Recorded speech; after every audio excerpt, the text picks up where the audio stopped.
Ја слушате програмата Низ Светото Писмо.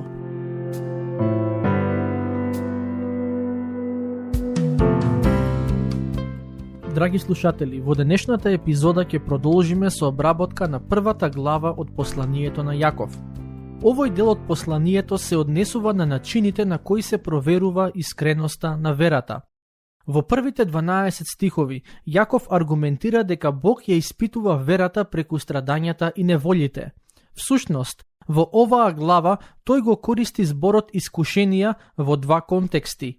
Првиот се однесува на страдањата, а вториот на ситуациите кога на верниците им се нуди гревот. Во стиховите 13 до 15, Јаков вели дека христијаните ќе се најдат и во околности кога ќе имаат прилика да направат грев, но им дава до знаење кои се последиците доколку потклекнат. Тој пишува за еден од изворите на искушенијата, а тоа е похота. Стихови 14 и 15. Но секого го искушува неговата похота, која го влече и мами. Потоа похотта, откако ќе зачне, раѓа грев, а гревот, извршен, раѓа смрт. Бог преку Јаков ни дава до знаење дека еден од изворите на искушенијата е нашата похота, односно станува збор за телесноста. Тој вели дека кога се водиме според телесноста, тоа неминовно ќе води кон грев. Интересен е старогрчкиот збор преведен како зачне, бидејќи се користи и во ситуации кога жена останува бремена. Самиот Господ Исус не предупреди да внимаваме на своите мисли, бидејќи гревот започнува токму во срцето. Значи, писмото не учи дека се додека не направиме некој грев, ние можеме што сакаме да мислиме и посакуваме, туку дека гревот се раѓа во мислите. Во Библијата јасно ни е кажано дека гревот живее во секој од нас и ова е тема која треба сериозно да ја сватиме. Нашата телесност, сатаната и светот се трите извори на искушенија, односно изворите преку кои ни се нуди гревот. За некоја личност искушението е алчноста и прејадувањето, за друга е озборувањето, за трета се пороците и слично. Сите ние имаме склоности и слабости кон гревот и Јаков сака да не предупреди дека ако му се препуштиме на гревот, ние всушност се упатуваме по патот на смртта. Дали ова значи дека Бог од нас очекува да бидеме безгрешни?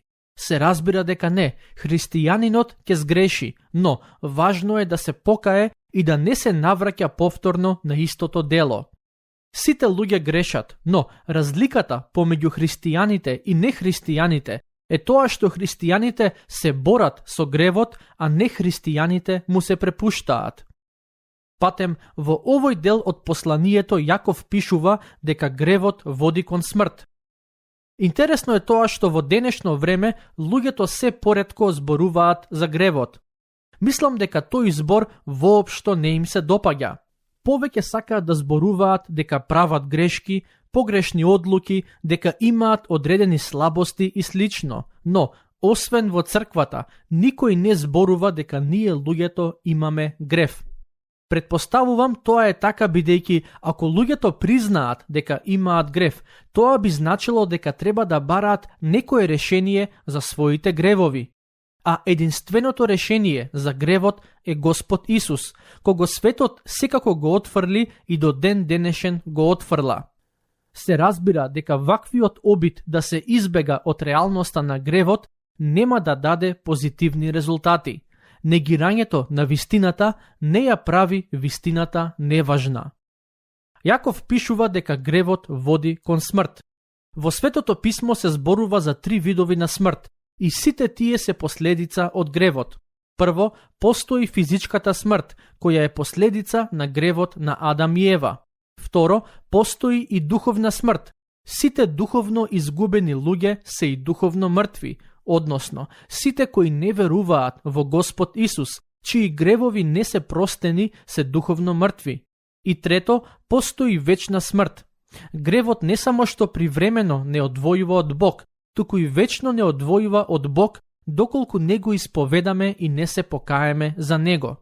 Сите кои овој живот ќе го поминат духовно мртви, односно кои нема да поверуваат во Господ Исус, еден ден ќе се соочат со вечната смрт, односно вечната и непоправлива одвоеност од него. Затоа гревот е многу сериозен, бидејќи последиците од него се катастрофални за човекот, како тука на земјата, така и во вечноста. Земете ја за пример прељубата.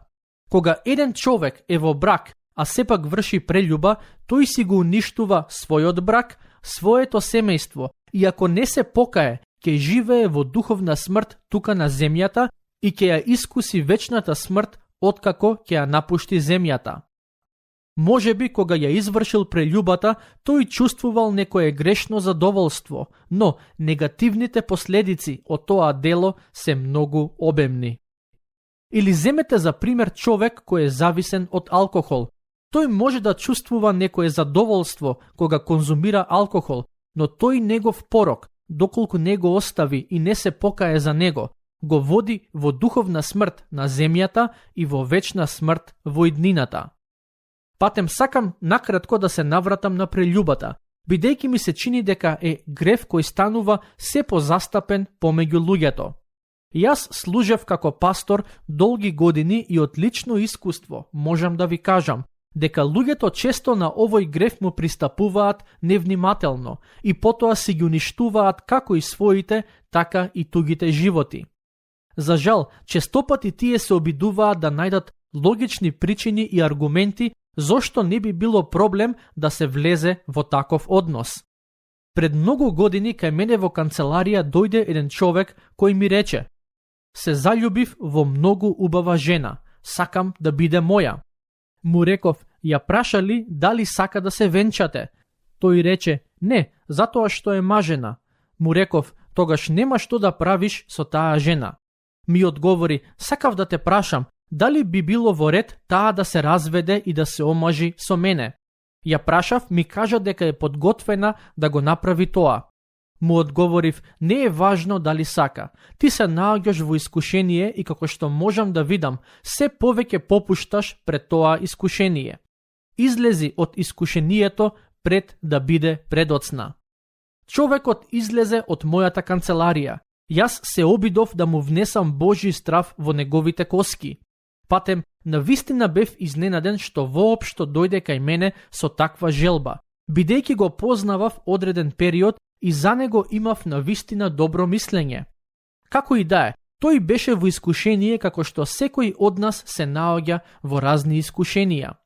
Недела дена подоцна се врати кај мене во канцеларија и ми рече: пасторе, јас и жената за која ви зборував донесовме одлука.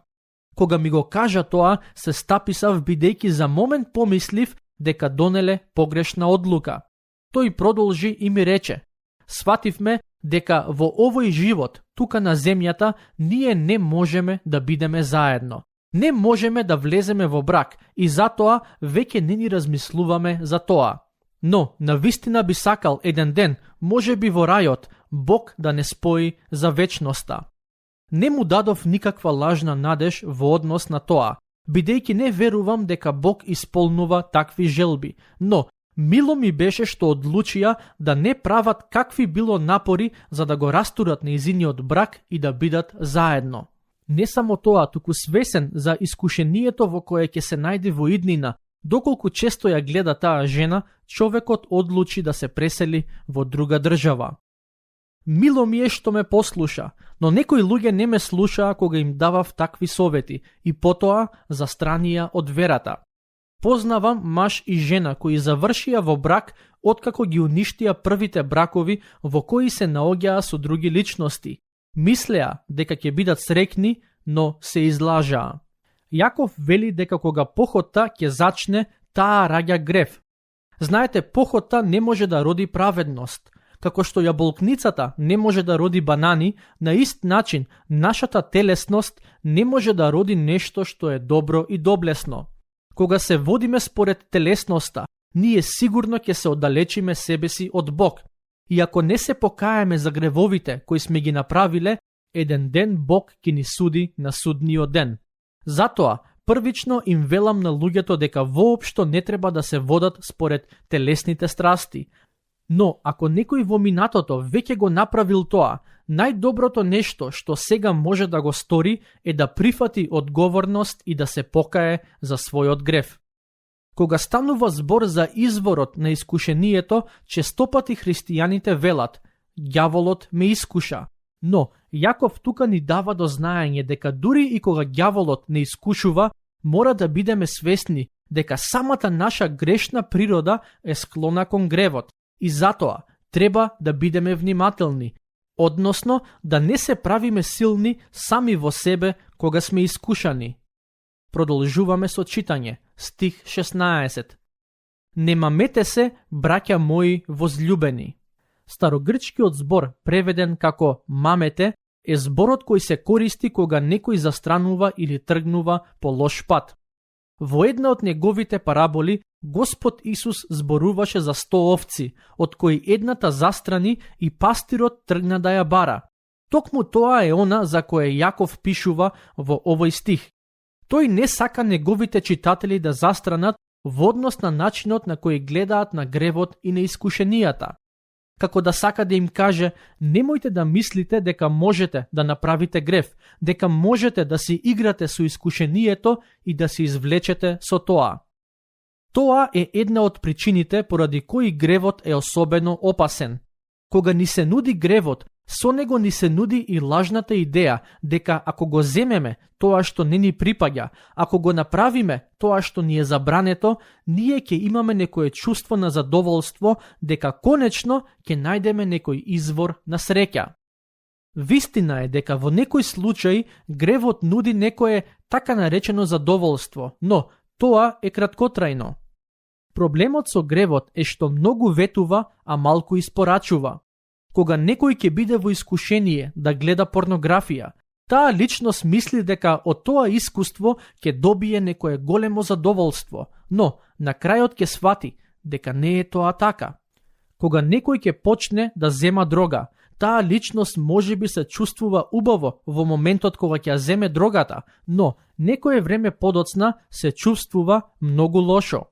Затоа Бог преку Јаков ни вели да не се мамиме во однос на гревот, туку да бидеме свесни за неговата вистинска природа, но и за последиците кои доаѓаат од него. Сакам накратко да се вратам на тоа што го спомнав некаде на почетокот, односно дека христијаните се луѓе кои се борат со гревот, а не христијаните се луѓе кои уживаат во гревот. Мислам дека еден од начините на кои можеме да се преиспитаме дали сме во верата е токму тој, да видиме како реагираме кога ќе паднеме во грев. Некој рекол: човекот кој ги оплакува своите гревови е светија, а оној кој се фали со нив е ѓавол. Сите луѓе се соочуваат со искушенија и сите кога тогаш ќе паднат на тие искушенија. Прашањето е: дали се каеме кога ќе паднеме или сметаме дека гревот не е сериозно нешто? Одговорот на ова прашање ќе ни покаже каква е нашата духовна состојба, дали сме Христови или световни. Стих 17. Секој добар дар и секој совршен подарок иде озгора, симнувајќи се од Отецот на светлината, во кого нема промени ни сенка од измена. Во последните неколку стихови Јаков пишуваше за тоа колку е сериозен гревот и колку ние луѓето можеме да си наштетиме ако се водиме според нашата телесност. Но сега се чини дека отвара нова тема, а тоа се благословите кои доаѓаат од Бог. Тој како да сака да направи контраст помеѓу животот кој е воден од гревот и животот кој му е посветен на Бог. Гревот нуди смрт, а Бог нуди добри и совршени дарови. Јаков вели дека се што имаме во животот, а е добро и ни служи за вистински благослов, ни е дадено од Бог. Прашањето за нас е: колку сме ние свесни за оваа реалност? Дали и колку сме свесни дека се што е добро во нашите животи е резултат на Божјата благонаклоност? Често сме склони да мислиме или веруваме дека се што имаме е резултат на нашиот труд и напори, но тоа е површен начин на гледање на нештата. Ако Бог не ни бил благонаклонет, ние сме можеле колку сакаме да се трудиме и на крај повторно ќе немавме ништо. Кога Јаков вели дека во Бог нема промени ни сенка од измена, тоа значи дека Бог е некој кој никогаш не се менува. За разлика од нас луѓето кои имаме потреба да се менуваме кон подобро, Бог нема таква потреба. Тој е совршен, не може да биде нешто или некој подобар од што веќе е. Знам дека оваа христијанска доктрина е некогаш тешко да се прифати, особено за оние кои минуваат низ некакви проблеми и тешкотии во животот. Или земете за случај некој град кој е уништен од поплава или земјотрес. Ако на луѓето во тој град им кажете дека Бог е совршен, ќе им биде тешко да ја помират таа вистина со фактот што нивните домови, а и животи се уништени. Но, во такви услови мора да бидеме свесни дека не само што Бог е совршен, туку и ние луѓето сме грешни и планетата Земја, која тој ни ја даде да се грижиме за неа, исто така ги трпи последиците од нашиот грев. Да се вратам назад на добрите дарови кои Бог ни ги дава. Ако имате нешто што е добро и убаво во вашиот живот, сакам да знаете дека тоа е дар од Бог.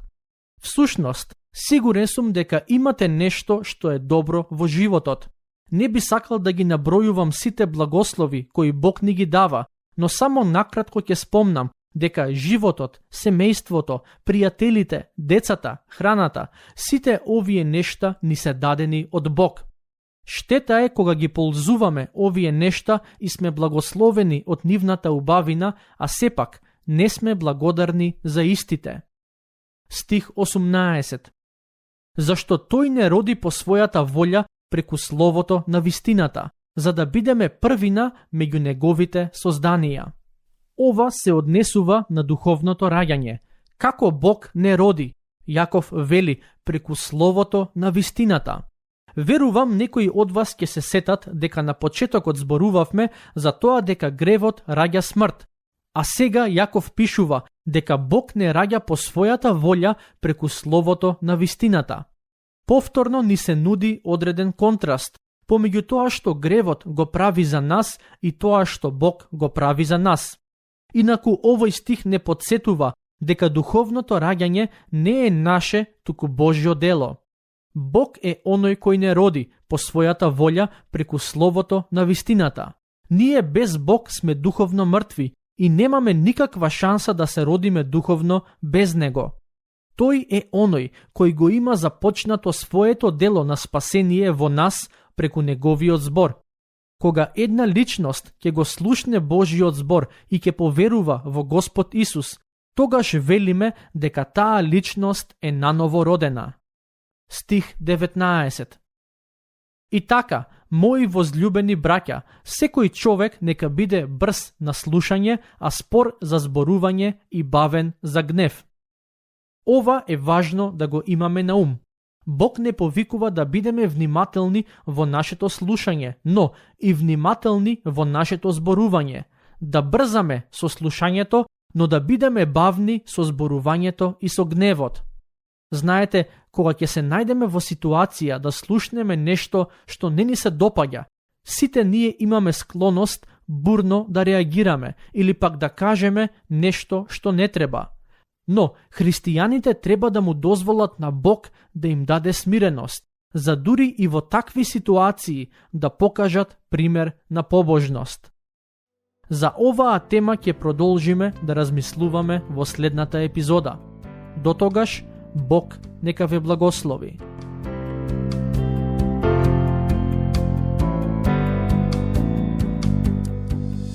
Слушнавте епизода од програмата Низ Светото Писмо. Можете да не слушате и преку мобилна апликација на нашиот YouTube канал и на подкаст платформите како што се Apple и Spotify. Ако ви се допаѓаат нашите епизоди, споделете ги и препорачајте ги на вашите пријатели. Бидете слободни да ни оставите свој коментар или да ни пишете на нашата имейл адреса nizsvetotopисmo@gmail.com. Следете ги нашите страни низ Светото писмо на Facebook и Instagram.